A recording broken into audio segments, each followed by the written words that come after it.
name is Anne. I am a medical illustration student at the University of Illinois at Chicago. The program there is called the Biomedical Visualization Program, and it's a master's degree. And I thought I would share my portfolio that I used to get into the program. For those of you who don't know what biomedical visualization or medical illustration is, it's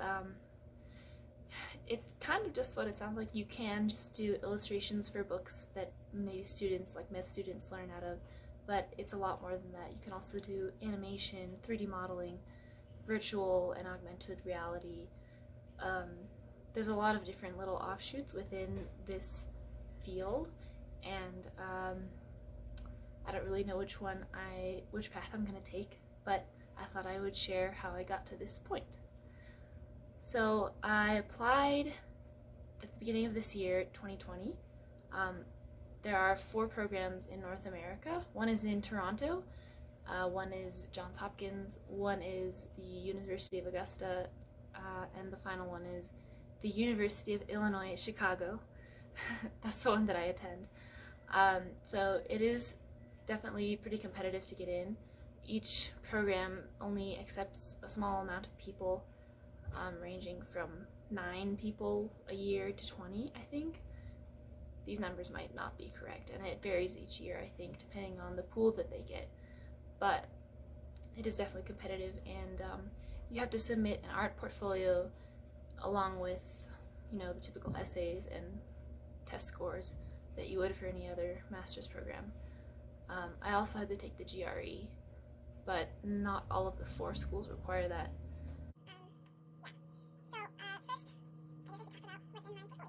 So about half of it is figure drawing, and that can be ranging. Each school asks for different things in their applications, but they're fairly similar. Each school usually asks for about half, like figure drawing, which can be gestures, all the way through like hours of work rendering on a piece. And then they all asked for a couple pieces of still life, so I'll show that. But I did, I think I just did 2 pieces that were, maybe 3 that were still life. And some of them have specific requirements, like for example, the University of Toronto asks for a composition where you illustrate like 4 different words, so it's like magnification, compression, tension, and one other I can't remember. But you have to take that prompt and illustrate something that fits that, and so that was a very specific requirement, but not all schools had that. The one that I was accepted to in Chicago, their specific requirement, I think, was to just draw shapes, 3D shapes, like a sphere and a cube and a cone, and you had to just render that in black and white. That was their only specific one. So each school's portfolio is different, but generally those are what's in them. So I will share what I submitted, and I was accepted for an interview at all 3 that I applied to, which were Toronto, Augusta, and Chicago. Those were the 3 that I applied to. Yeah, so I did a Skype interview with Toronto because I didn't want to fly all the way out to Toronto. It's so far. But the other 2 I interviewed in person, and that's a whole nother video. But yeah, so stay tuned for the portfolio.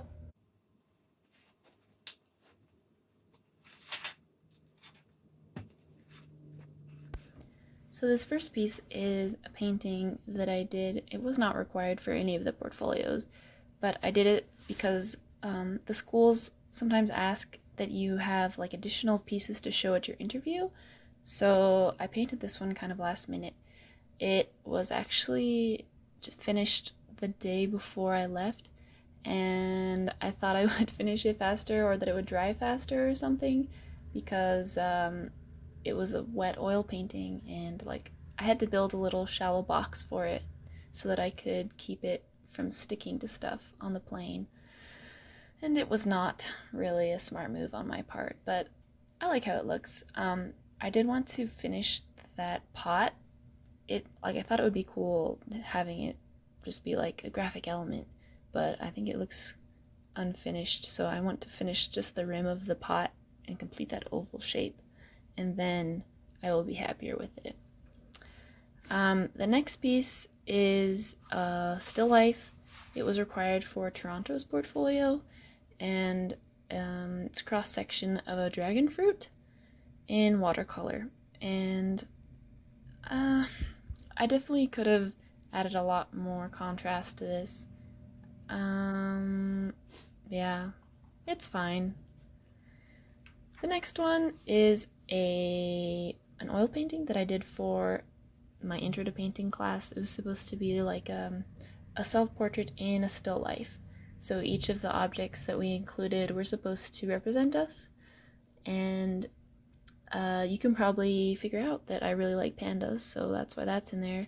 Succulent, I just like plants. What can I say? I'm a simple girl. So that's why I have those. The mochi is because I really enjoy eating delicious food and spending time with my friends and family. Like, what is better in life than just hanging out, eating delicious things with your loved ones? That's what I live for, honestly. And then the last thing is just those note cards underneath the mochi. I included those just because I study a lot for school and stuff. The next one is, it's not really a gesture. I think we were like learning about thick and thin line widths or something that day. I'm not sure, but I think I spent more time than a gesture. I don't really have anything to say about it. It's fine. The next one is a portrait of my grandpa.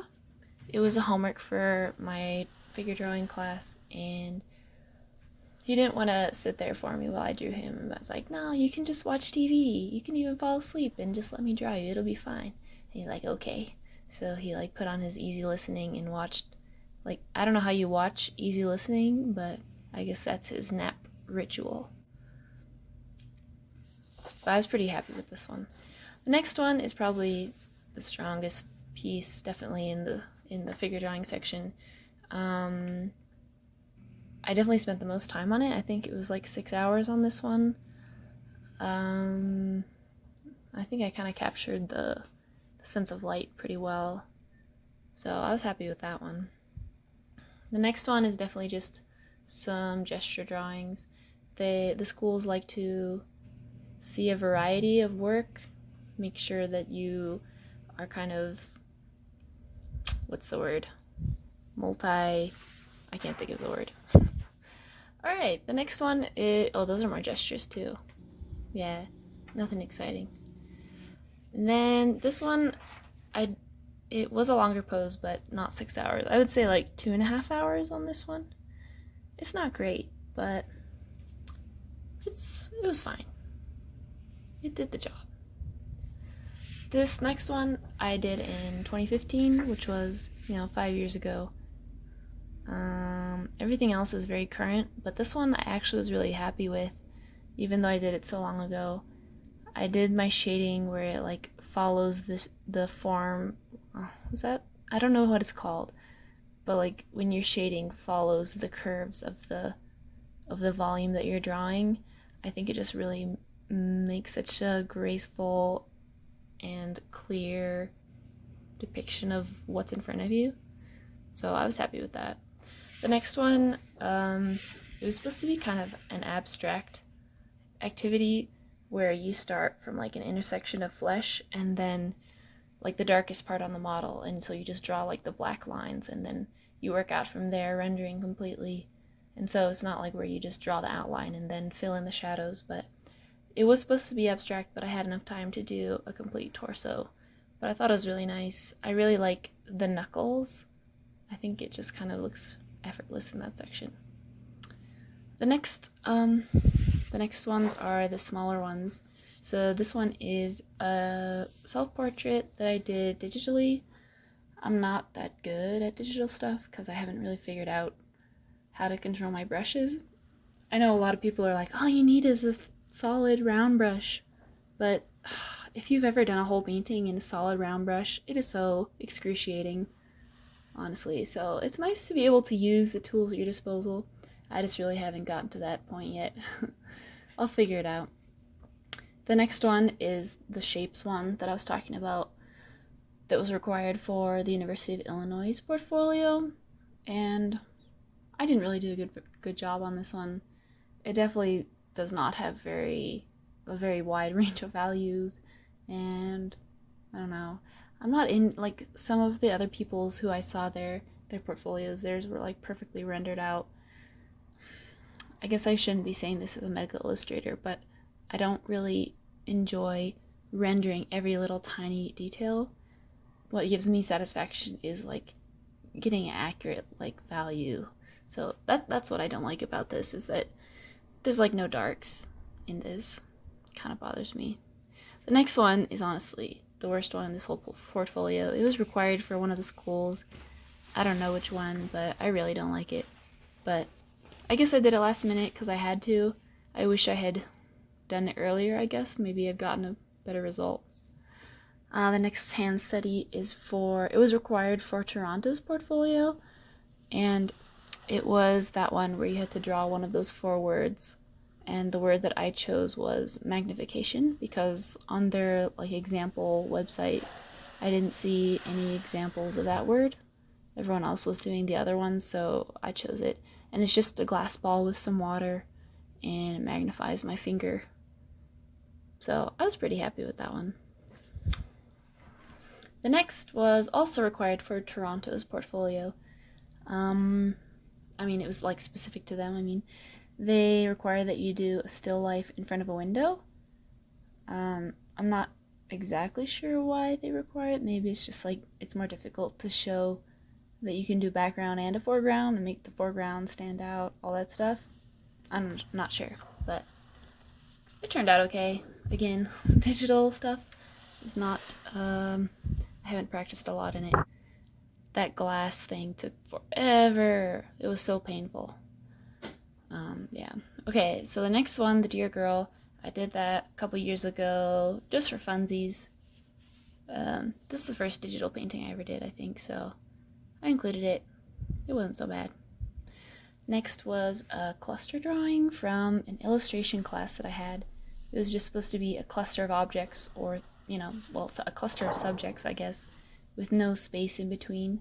So I did a bunch of little kids trying on Crocs, and one disgruntled Croc employee hating her life. The next one is my only graphic design piece, really. I designed it for my college's Cultural Inclusion Council, and I think it's pretty nice. I don't really know that much about graphic design, but I like the design. I'm biased party, but whatever. The next one was also for an illustration class, and it's supposed to be like an IKEA instruction sort of manual, and it was definitely a difficult project. We had to go actually get the object we were illustrating, of course, so we could draw it. We used Adobe Illustrator, so I had to go to the antique shop and find something, and I found this cherry pitter, which I had no clue, honestly, what it was, but it turned out pretty nicely. It was a lot of work, definitely, drawing everything from the perfect angle, drawing everything exploded, all that stuff, but it turned out pretty well. And finally, of these guys, we have the potato baby. He is a little rotting potato. He's so sweet, and he's starting to sprout, and I just think he's so adorable. I don't know if I should have included this one. I just threw him in last minute, but this is the style that I really like to do, the really like stylized, cutesy kind of stuff. And the last one is actually probably the best one in my portfolio. I forgot to include it with the big stuff. It's this oil painting. We did it for my intro to painting class, and I spent a lot of time on it. We were allowed to work on it even after like the semester ended. Our teacher left the still life up so we could come in and work on it. because he knew that I was working on my portfolio, so that was really nice. I got to spend some extra time on it.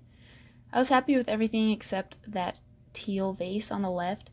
It was just so vibrant and bright in person, and like the range of oil colors available in the stores, just like it's not possible to get that exact color.